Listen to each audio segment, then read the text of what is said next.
Tin Hearts is a Lemmings-like puzzle adventure game with incredible narrative and beautiful environments. It is very handcrafted, old-style Victorian, very nostalgic. With charm, narrative, just loads going on. There's also a really good story to it and a narrative that I think players will really fall in love with. The story that goes alongside is so unexpected. A tale of family, loss and redemption. A story of love and compromise while you're solving puzzles.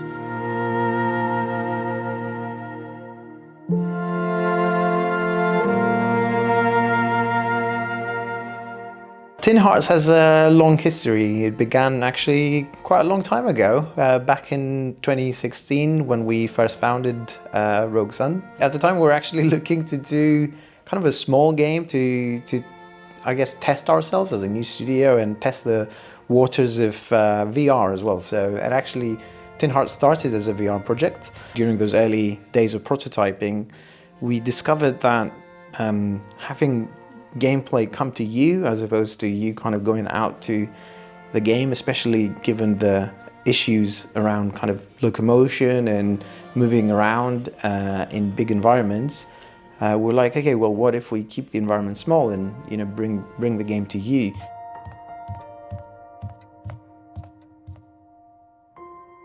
I'm a big fan of puzzle games in general. I love problem solving in games. A bit of head scratching is always enjoyable, I find. Lemmings is kind of a classic that I feel hasn't really been explored in a long time. When we first started trying to brainstorm what we were going to do as a new team, it felt like an opportunity to explore this type of gameplay.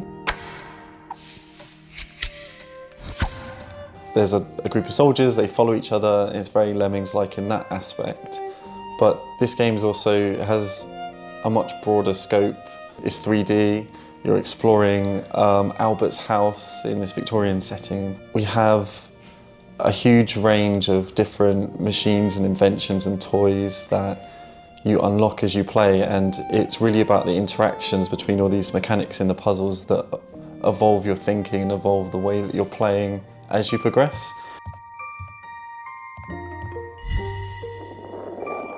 It's a very simple, when you first look, game premise, but as soon as those mechanics start rolling in, they just complement each other so well. One level you might interact with a certain mechanic one way, and as soon as another machine gets added, you then have to completely see it from a different point of view, all of the things you've learned previously.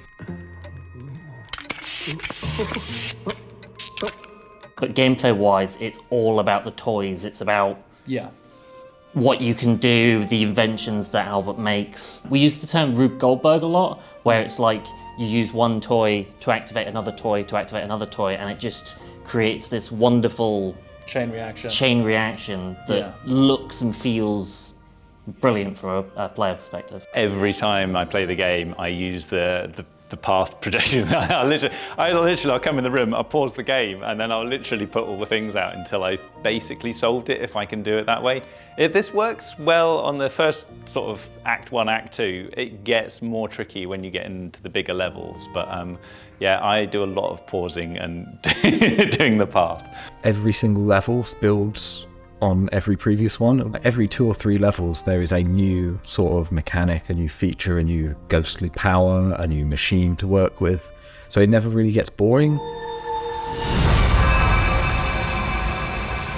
The Art of Tin Hearts, it's a Victorian age, like an alternative Victorian age, and everything is made like it's made for the world of Tin Hearts. It has a very bespoke feel to it. We are talking like realistic proportions, for example, but with an illustration style layer on top of it, and everything is very hand-painted, like it wouldn't exist in the outside world of Tin Hearts. So it's a lot more kind of immersive. Everything is like Toy Story with a sprinkle of magic on top of it. Oh, what's this, Daddy? Where?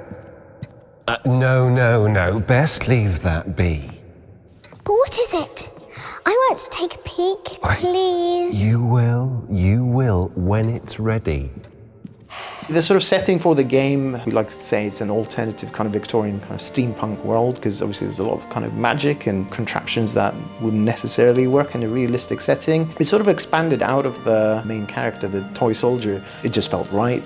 The mechanics that we wanted to explore, the story that we wanted to explore, the Victorian setting just made a lot of sense. And again, you know, kind of nod to sort of the Britishness of the studio. We wanted to have that sort of character there as well.